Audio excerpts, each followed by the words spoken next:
দুঃসাহসিক চুরির ঘটনায় ব্যাপক চাঞ্চল্য ছড়িয়েছে জলপাইগুড়ি সদর ব্লকের বোয়ালমারী নন্দনপুর অঞ্চলের প্রধানপাড়া এলাকায়। ওই এলাকার হার্ডওয়্যার ব্যবসায়ী বিপ্লব মৈত্রের বাড়ি থেকে ব্যবসার কাজে রাখা নগদ টাকা ও সোনার গহনা নিয়ে চম্পট দেয় চোরের দল, এমনটাই জানা গেছে পরিবার সূত্রে। জানা গেছে গতকাল বিকেল থেকেই কেমন যেন একটা ঘুম ঘুম ভাব ছিল বাড়ির সদস্যদের মধ্যে। রাতে খাওয়া দাওয়া সেরে তাড়াতাড়ি ঘুমিয়ে পড়েন সকলেই।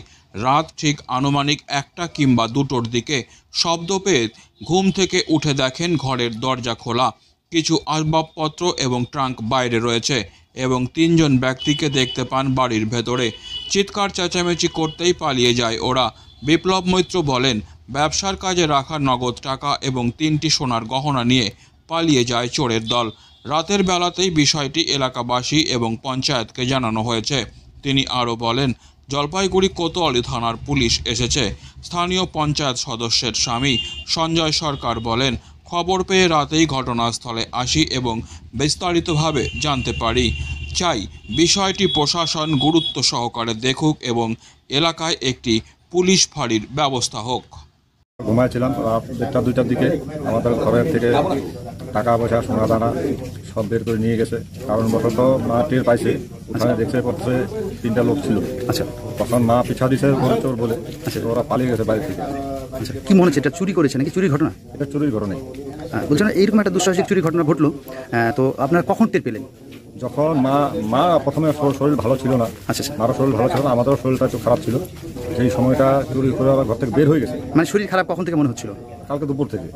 কি মনে করছেন যে কোনো নেশাদ্রব্য খাওয়ানো হয়েছে বাড়িতে? না, ঘুমের কিছু খাওয়ানো হয়েছিল? শরীর দুর্বলতা, খালি ঘুম আসতো। আচ্ছা, তারপর কারণ বসতো জাগনা পায়ে গেছে।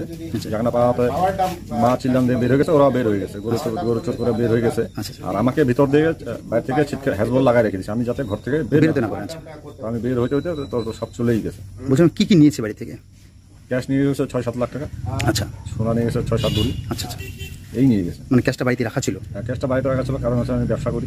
কিসের ব্যবসা করেন? হার্ডওয়্যার ব্যবসা করি। আচ্ছা, তখন বেশিরভাগ গাড়ি টাড়ি রাত্রে আসে, অনেক সময় ভোরবেলা। মানে মহাজনদের পেমেন্টের টাকাটাই রাখা ছিল? হ্যাঁ, অনেক সময় ভোরবেলা সকাল 5টার সময় 6টার সময় সিমেন্টের গাড়ি আসে, তখন আনলোড করে দিয়ে আমাকে পয়সা দিতে হয়। এর জন্য আমি একটা লিকুইড ক্যাশ ছিল বাড়িতে? লিকুইড ক্যাশ ছিল। তারপর কখন মানে পাড়া প্রতিবেশীদের বা স্থানীয় পঞ্চায়েতের কখন জানান আপনি? না, পঞ্চায়েতদের তো আমি যখন আমরা বের হয়ে গেছি, আমার বাড়ির আশেপাশে কাকারা যারা আছে সবাই আসছে। আচ্ছা, আমার গেতি গোষ্ঠী যারা আছে সবাই আসছে। আমি পঞ্চায়েতকে ফোন করলাম, ফোন করে নিয়ে আসা হয়েছে। ওরাও এদিক ওদিক একটু দেখলো। আচ্ছা, তাতে কোনো ঘটেছে। তারপরে আমরা এর আগে অনেকবার সে থানায় গিয়েছিলাম, বলেছিলাম যে আমাদের প্রধানপাড়াতে ফাঁড়ি থানা দেওয়া হোক। আচ্ছা, তারপর আইসি সাহেব কথাও দিয়েছিল যে ফাঁড়ি থানা হবে। আচ্ছা, কিন্তু এখনো পর্যন্ত হয়নি। কি দাবি রাখছেন? আমরা পুলিশ প্রশাসনের কাছে দাবি রাখছি যে আমাদের গোয়ালমাটিতে একটা ফাঁড়ি থানা হোক।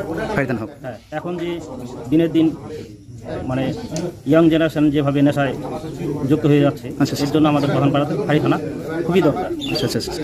Disclaimer. This channel may not promote any violent, harmful or legal activities. All content provided by this channel is meant for an educational purpose only.